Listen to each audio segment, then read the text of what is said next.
The 100 and 200 meter double is one of the most difficult things to achieve in all of track and field. This requires not only amazing starting abilities, but incredible top-end speed and also speed strength, which you will definitely need in the 200. At the moment, there's very few athletes with the possibility to even fulfill this in this year's World Championships, but the athlete that might have a chance, even if it is very small, is Noah Lyles from the United States. Now, over the 200 meters, we've grown accustomed to Lyles flexing his speed on the entire world. He's the 2019 World Champion, he's the 2022 World Champion, and he comes into this year's World Finals as the favorite in this event as well. And on top of this incredible racing history, he's also been the fastest athlete in the world since 2018, making him the first and only athlete ever to be ranked #1 in the world for 6 consecutive seasons. Noah's abilities in the 200 meters are undoubtedly some of the greatest that we have ever seen, and with a personal record of 19.31, this man can fly when he's really reaching his top speed.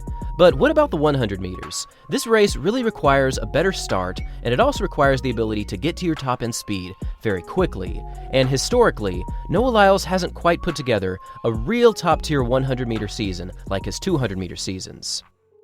Throughout his career, Noah Lyles has only run under 9.9 seconds for the 100 meters on a few occasions. In fact, to the surprise of many, he actually ran under 9.9 all the way back in 2018 when he was only 21 years of age. Following this 9.88, he also ran a time of 9.86 for his 2019 season opener, which was a pretty eye-opening performance because he actually caught Christian Coleman in this race. And 2019 was also the year where Christian Coleman won the World Championships in this event. Lyles is mostly known as a 200-meter specialist, and his racing history certainly proves that. However, he has also run many incredible 100-meter races in 2023, and there's one race that I actually want to look at specifically, and that was this year's Paris Diamond League event on June 9th.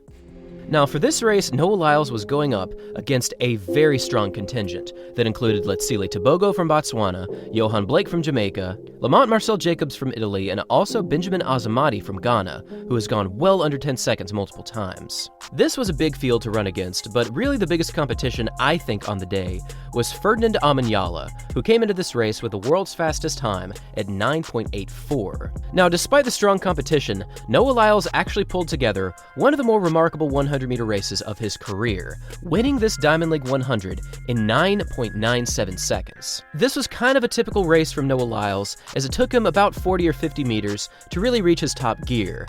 However, when he reached this speed, there was honestly no stopping him. Through the 60-meter split, Lyles hit a time of 6.54, and over the final 40 meters, he hit 10-meter interval splits of 0.85, 0.85 again, 0.85 once again, and a final 10 meters of 0.88 seconds, which made him the only athlete in this field to dip under 0.9 for the final 100. What's really special about Noah Lyles is that he is always a danger when he hits the track. Again, he's mostly a 200-meter guy, but he actually took down an amazing field in this race. What really strikes me about Lyles in 2023 is the reality of his US Championships. Yes, he only ran a time of 10 flat to qualify for this World Championship team, but he was pretty open about the fact that he was diagnosed with COVID-19 just 1 week before this national championships. Even after sickness, Lyles can still run with the best in the world, and the fact that he made this US team is really a big deal because the US in the 100 is one of the most difficult teams to make on the planet. Also, if we go back to this year's indoor season, Noah Lyles actually ran a 60-meter time of 6.51, and in this specific race, he actually took down Trayvon Bromell, who is easily one of the greatest indoor 60-meter athletes of all time. Now, the last person to do the 100 and 200-meter double was actually Usain Bolt back in the 2016 Rio Olympics, and since that time, nobody has quite been able to do this, at least on the men's side. But there are a lot of people talking about the potential of Noah Lyles in this year's World Championships.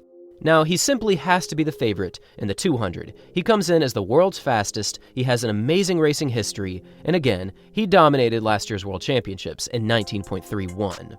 Even though he does have amazing competition from around the world, including Letsile Tebogo, Zarnell Hughes, Kenny Benerick, and also Ariane Knighton, I think he has to be the favorite in the 200. However, the 100 meters is a completely different story, because not only is Noah Lyles not ranked in the top 10 in the world this season, he is actually ranked 20th right now, behind many great athletes including Zarnell Hughes, Ferdinand Amanyala, and Fred Kerley. If Noah Lyles realistically wants to pull off the 100 and 200 meter double, he will have to compete with some of the greatest sprinters of our generation. I honestly feel like the biggest challenge for Noah Lyles will be navigating through the rounds of the 100 and the 200 meters. If he's looking to run both events, he'll have to run at least 6 races over the course of 3 or 4 days. And instead of running 3 races that would be required in the 200, running a total of 6 will most definitely be a challenge to conserve his energy correctly and to make it into the finals of these events. One of the more interesting storylines in the 100 meters right now is actually from an 18-year-old Isama Singa. Now, earlier in the season, before the professional fields really started to compete, Singa actually took down Noah Lyles, riding a time of 9.83 down in Claremont, Florida. Now, this time was wind-aided, but still, seeing a high schooler defeat Noah Lyles was a pretty big deal, and ever since that moment, Isama Singa has been running incredibly well. In fact, he is tied at number 4 in the world right now, with a PR and a new world junior record of 9.89 seconds. Against all odds, I think it's actually very, very possible that Isama Singa and Noah Lyles could potentially meet in the 100-meter finals in this year's World Championships. If they do, this would be one of the weirdest but most compelling storylines in this year's World Finals, and I think that Isama Singa has really been proving his greatness this season, and at 9.89, breaking the World Junior record and winning the South American Championships simultaneously, he might have a chance to medal as well, so seeing him compete against not just Noah Lyles, but Hughes, Amanyala, Kerley, and Blake will certainly be amazing. And now I want to hear from all of you. Do you think Noah Lyles has a chance to win the 100 and 200 meter double in this year's World Finals? And if so, what times do you think will be required to pull off this double? Thanks for watching, everyone, and as always, until next time.